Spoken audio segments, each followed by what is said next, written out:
Alright, what's going on, guys? This is just going to be kind of an update on the auto air control valve after I replaced it with a Delphi.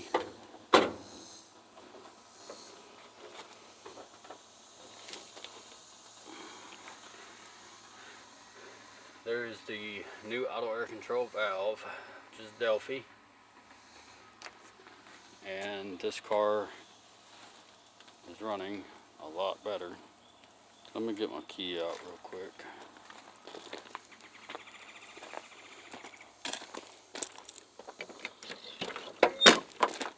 Head down. Door handle's slick.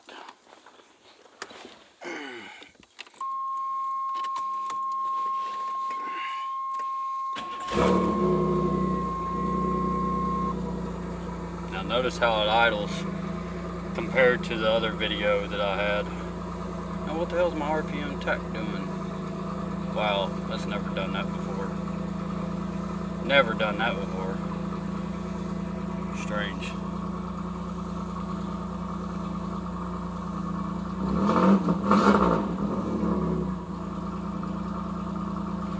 That's also cold starting. When I first put the Delphi auto air control valve in, it did seem to be a little bit better, but it seemed to kind of rough idle a little bit. So what I had done is the throttle position sensor. While I had the vehicle running, I took the throttle position sensor off right there.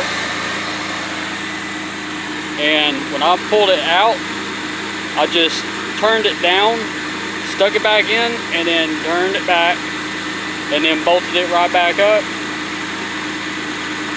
Now it's idling perfect, starts up easier. Like I said, this is just a cold start, so it is going to idle a little bit higher, and then it'll tame down. I guess that's normal, I guess, for these cars until it warms up, and then it finally idles itself back down. Right now I'm at 1,000 RPM. And also, if y'all notice,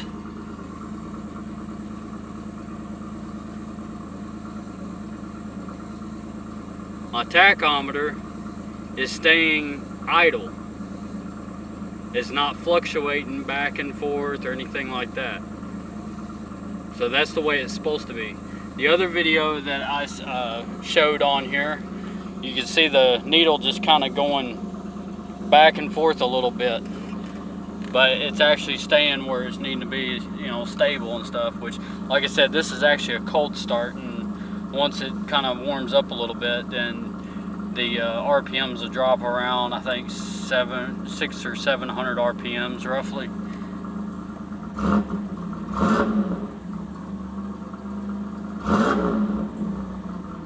I mean, the throttle response is there. So this is just kind of an update for the auto air control valve. You know, so if you put a new one in, go with Delphi. It's a lot better. If you end up having a little bit of an idle issue where it's kind of stumbling a little bit, where it's just kind of rough,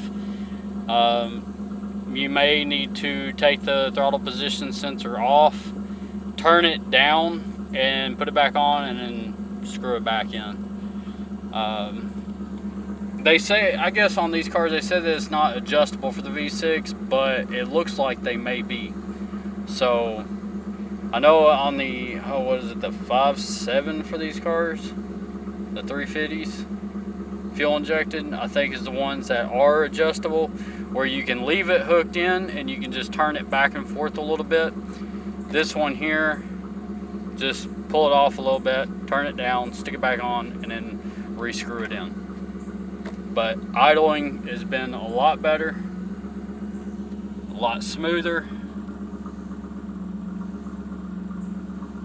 You can tell, like I said, you can see the RPMs, it's not fluctuating around, finally warming up a little bit, RPMs dropping like normal. So, after this, I'll be having a video coming up for how to replace fuel pump, or actually fuel tank removal in this car, so that's coming real soon. I've got the fuel pump now. I've got the fuel sending unit for this car now. So I've got it all. Just a matter of just getting out here and doing a video to remove the tank. And I may or may not do a installation video of the fuel tank.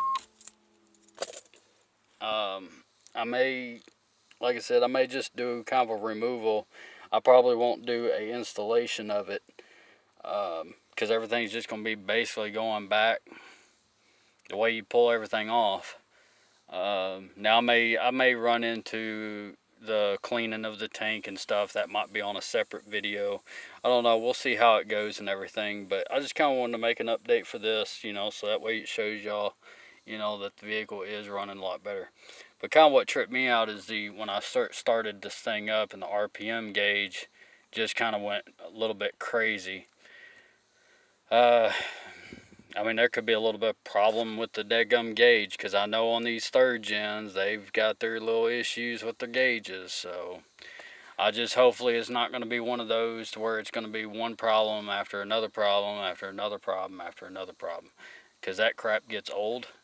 And like I say, I'm just trying to get this thing back up to par, get this thing running solid to where I'm able to drive this thing out on the road. If I want to take it out on the highway, I can take it out on the highway with no issues. You know, because the last thing anybody wants is to be broke down on the side of the road and you got to wait like an hour and a half, 2 hours for a damn tow truck.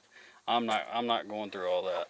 And like I said, I'm just trying to get everything up to par. So that's why I'm just keeping y'all updated on this vehicle, because I know y'all are about as excited as I am, you know, having to go through all this and trying to work some issues out. So anyway, I'll see y'all later. Like I said, I'll make another video on the fuel pump, and we'll go from there. And hopefully, like I said, hopefully after replacing that sending unit, this gas gauge right here will be accurate. And so I'm really excited about that for sure. So the biggest thing is I'm very excited that this car has actually came a long way from when I actually picked it up. I think last year or 2 years ago or something like that. It has come a long way since then, and it's running a lot better. It's a little bit more stouter, seems like. So I don't think I'll end up having any issues with the motor in it. So anyway, later guys.